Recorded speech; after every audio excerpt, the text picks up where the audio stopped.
नमस्कार साथीहरू, आजको भिडियोमा हामी कुरा गर्दैछौँ चर्चित अनि विवादित नेपाली चलचित्र लाली बजारको बारेमा। यो चलचित्र किन यति धेरै चर्चामा आयो? फिल्मको कथा के हो? कसले निर्देशन गरेका हुन्? फिल्ममाथि किन अदालतमा मुद्दा पर्यो? र दर्शकले फिल्मलाई कस्तो प्रतिक्रिया दिए? यी सबै विषयमा आज हामी डिटेलमा चर्चा गर्नेछौँ। नेपाली फिल्म उद्योगमा बेला बेलामा यस्ता फिल्महरू आउँछन् जसले मनोरञ्जन मात्र होइन, समाजभित्रको संवेदनशील विषयलाई पनि उठाउने प्रयास गर्छन्। त्यस्तै फिल्म हो लाली बजार। यो चलचित्र रिलिज हुनुभन्दा अगाडिदेखि नै चर्चामा थियो। टिजर सार्वजनिक भएपछि यसको विषयवस्तुले धेरैको ध्यान तान्यो। तर फिल्म रिलिज नजिकिँदै गर्दा विवाद, आन्दोलन र अदालतसम्मको यात्रा पनि यसले भोग्नु पर्यो। लाली बजार मूल रूपमा समाजको एउटा संवेदनशील पाटोलाई देखाउने फिल्म हो। विशेष गरी यौनकर्मीहरूको जीवन, उनीहरूको सङ्घर्ष, समाजले गर्ने व्यवहार र उनीहरूको अस्तित्वको लडाईँलाई फिल्मले केन्द्रमा राखेको बताइन्छ।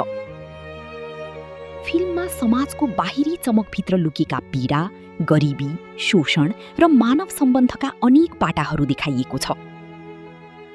मुख्य पात्रको जीवन मार्फत फिल्मले प्रश्न उठाउँछ, समाजले कसैलाई गलत भनेर चिनाउने अधिकार कसरी पाउँछ र परिस्थितिले मानिसलाई कहाँसम्म धकिल्न सक्छ।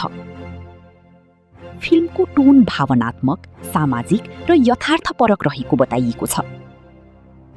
फिल्ममा मुख्य भूमिकामा रहेकी छन् चर्चित अभिनेत्री स्वस्तिमा खड्का। यस फिल्ममा उनको भूमिका निकै फरक र चुनौतीपूर्ण रहेको बताइएको छ। रविन्द्र सिंह बानिया, अभय बराल, आशा पौडेल, विशाल देवकोटा, समाइरा थापा लगायतका कलाकारहरूको अभिनय रहेको छ। विशेष गरी स्वस्तिमा खड्काको लुक्स र अभिनयलाई लिएर दर्शकमा उत्सुकता निकै बढेको थियो।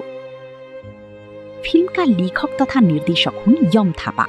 उनले फिल्मको कथा पनि स्वयं लेखेका हुन्। फिल्मको पटकथा तथा संवाद यम थापा र प्रदीप भट्टराईले संयुक्त रूपमा तयार गरेका हुन्। रविन्द्र सिंह बानिया, दिपेश खत्री र कार्यकारी निर्माता प्रदीप भट्टराई रहेका छन्। यो फिल्म षट्कोण आर्ट्सको ब्यानरमा निर्माण गरिएको हो। जात्रा, महापुरुष र